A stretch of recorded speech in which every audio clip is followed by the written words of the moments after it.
welcome along to another edition of Robin and Jane in the Stalls. Where have we been to this week? Well, we've been to the Mac for a world premiere of a brand new play, a one-man show, written by Maria Connolly. It's called Under the Lights. It's all about rugby. And before we give you our thoughts on that, here's a clip from the show. Yo! I'm the captain of the rugby team. You ever thought about playing? Rugby. Now, I'm probably the last person in the world anyone would expect to become a rugby player.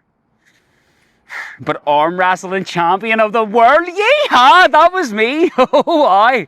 In my mind, I was going to the Olympics and taking home gold for arm wrestling. People at school got to know my goings on at lunchtime. Everyone wanted to arm wrestle me, the champ. I hated losing.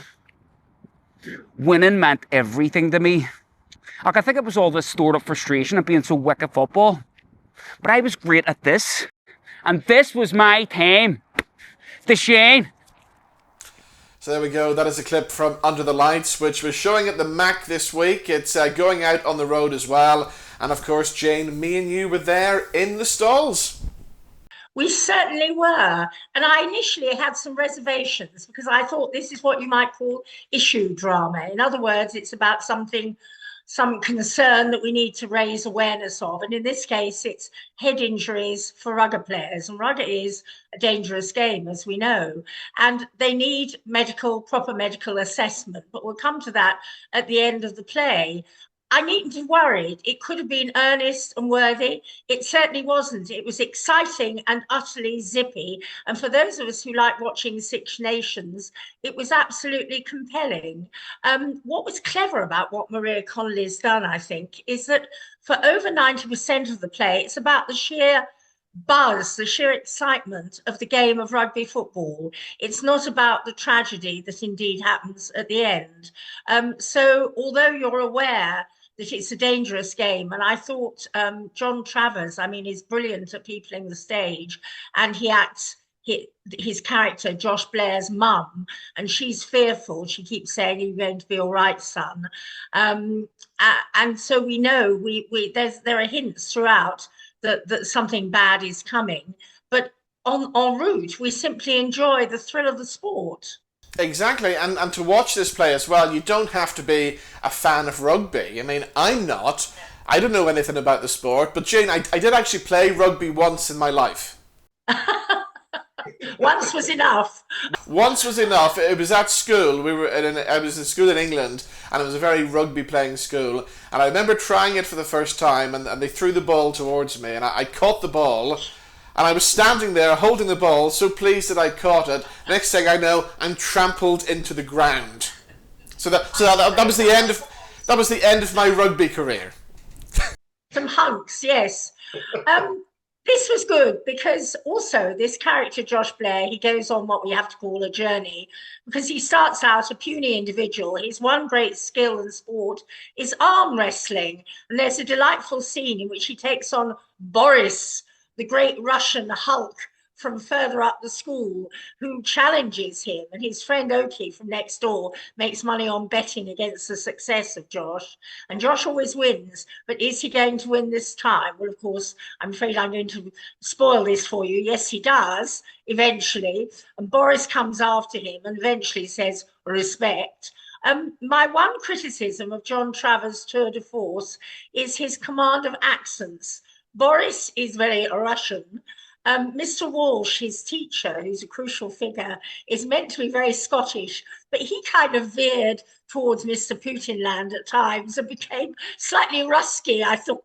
So there was a kind of overlap, a crossover. But apart from that, more seriously, John Travers is so watchable. It's such an energetic piece. I don't know how he holds it together for 70 minutes, but my word, he really does. It's as exciting as a rugby match, and I do enjoy watching Six Nations, actually, except when England lose, of course. Of course, yeah. Now, for John Travers as well, it's a one-man show, and John is trying to made a niche for himself as performing in these one-man shows. I remember seeing him in Rosemary Jenkins's Billy Boy, and I know he's done many, many more as well.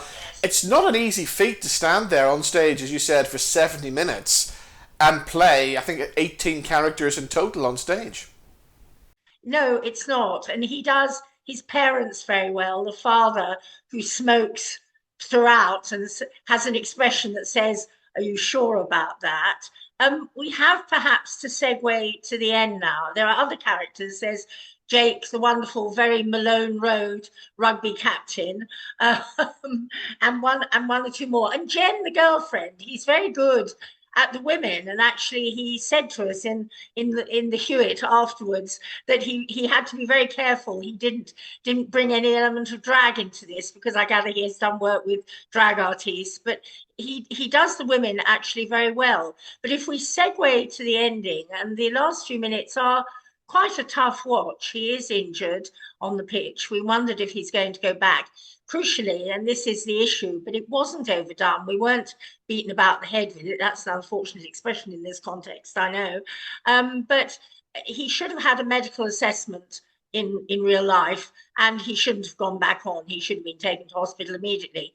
He's not, and he does end up in an ambulance. We're not quite sure how serious it is, but everybody's crying. And the ending, where you move from the lights, the sports lights, lighting up the rugby pitch, to the lights in the ambulance, and then maybe he's seeing the final light, we're not quite sure, were extremely well done, I thought. Would you agree? Definitely. And of course, head injuries and head injury assessments are extremely topical and important at the moment, and that's why C21 Theatre Company have done this play. But as we've mentioned already, it's the publicity for the show has all been based around that, but it's actually great when you actually go and see it, and it only plays a small part. I mean, it is a story about rugby. It's a story about a young man's starting his rugby career, you know, and it is an actual very interesting story, an enjoyable story the whole way through as well. So don't let that put you off. And there is actually some very funny moments in the play as well. Oh, there are some hilarious moments. I mean, there is one lovely moment where he's linked up with this girlfriend, Jen, and we see a kiss, and you really do imagine that there are two of them there. It's not just him doing this kiss. And then they're going to have the first date, and his friend Oki from next door, his friends since they were babies apparently, is absolutely miffed, because he realizes he's now going to have to take second place. He's second banana, so to speak. And he says to our hero, "Can I come on the date with you?" And he says yes, and asks the girlfriend if she would mind if Oki tags along, and she doesn't. And they go to the cinema or whatever, and he's kind of embracing them both, and it's really rather charming and funny. So it's time now for us to give our final verdicts. If you've watched us or listened to us before, you'll know what happens. We choose something from the show. Tonight, we're going to choose rugby balls tonight. So I'll begin with my scores for C21 Theatre Company's Under the Lights, which I thoroughly enjoyed. I'm not a rugby fan, but I actually learned a lot from the show. Thoroughly enjoyed it. And John Travers, what an actor. Well done, John. So because of your performance, I am going to give my scores of 4 rugby balls. What about you, Jane? Yes, I entirely agree. John Travers really makes the try in this production, and I'm going to give it 4 balls as well. There we go. Jane, what's going on? We are agreeing on everything at the moment. But at some point we won't agree, will we? We'll have to work on it. We will, but maybe we're both right. Yeah.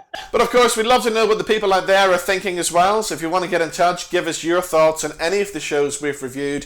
We would love to hear from you. And Under the Lights is out on the road as well. We caught it at the Mac this week, but it's also at the Ards Arts Centre on the 26th of February, the Down Arts Centre on the 28th of February, and the Island Arts Centre in Lisburn on the 1st of March. And a little bit of theatre news for you now as well, Jane. C21 Theatre Company seem to be going from strength to strength. You may remember a couple of years back they did a play called Expecting with Paula Clark, who's a fabulous deaf actor. That play went to America, it went to the Edinburgh Festival, and now we're being told it's going to tour to Colombia in South America as well. Wow. Well, that's incredible. I wonder what they'll make of it. I'm sure they'll love it, actually. Exactly. But in the meantime, don't forget you can catch Under the Lights out on tour now, and we'll leave you with this little clip from the show. We'll see you back here next time. Bye-bye. Bye-bye. Everyone in the huddle, please! When Shakespeare's Hamlet declares, there is nothing either good or bad, but thinking makes it so. we are reminded of the power of positive thinking. Whatever happens today, Valeris, I want you to remember Mr. Shakespeare's words and recognise that what happens here, today, and after the match will determine the impact you place upon yourselves. I love Mr. Welch's team talks. Him being an English teacher meant he had some great quotes in his back pocket. But, they didn't quite come up to the standard of our other Coach Billy's made-up ones. No group of people want to stand around and watch a team of rugby players play past the ball. They'd sooner drink a pint of petrol and light their own farts.